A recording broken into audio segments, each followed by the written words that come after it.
Yuddhakanda cinema ಬಂದಾಗ ಸಿನಿಮಾಕ್ಕಿಂತ ಹೆಚ್ಚಾಗಿ ಅಜಯ್ ರಾವ್ ಅವ್ರದ್ದು ಒಂದಷ್ಟು ವಿಷಯಗಳು ಹೊರಗೆ ಬಂದ. ಅಂದರೆ ಅಜಯ್ ರಾವ್ ಅವರು ಸ್ವಲ್ಪ ದಿನ ಕಾಣೆ ಆಗಿದ್ರು, ಅಂದರೆ ಮೀನ್ಸ್ ಎಲ್ಲ ಕೆಲಸದಲ್ಲಿ ಬ್ಯುಸಿ ಆಗಿದ್ರು, ಬೇರೆ ಇನ್ನೇನೋ ಮಾಡ್ತಾಯಿದ್ರು. ಪಟ್ಟಂತ ಕಟ್ ಮಾಡಿ ನೋಡಿದಾಗ ಇಲ್ಲ ಈ ಸಿನಿಮಾಕ್ಕಾಗಿ ಇಷ್ಟು ಕೋಟಿ ಸಾಲ ಮಾಡಿದ್ದಾರೆ, ಅಷ್ಟು ಕೋಟಿ ಸಾಲ ಮಾಡಿದ್ದಾರೆ ಅನ್ನುವಂಥ ಒಂದಷ್ಟು ಸುದ್ದಿ ಬಂತು.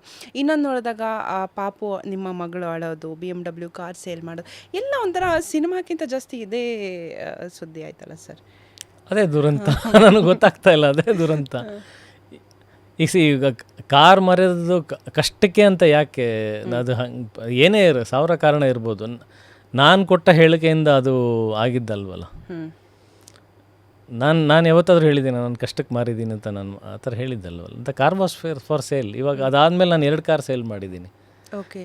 ಅದಾದಮೇಲೆ 2 ಕಾರ್ ಸೇಲ್ ಮಾಡಿ 2 ಕಾರ್ ಹೊಸ ಕಾರ್ ಖರೀದಿ ಮಾಡಿದ್ದೀನಿ. ಓಕೆ.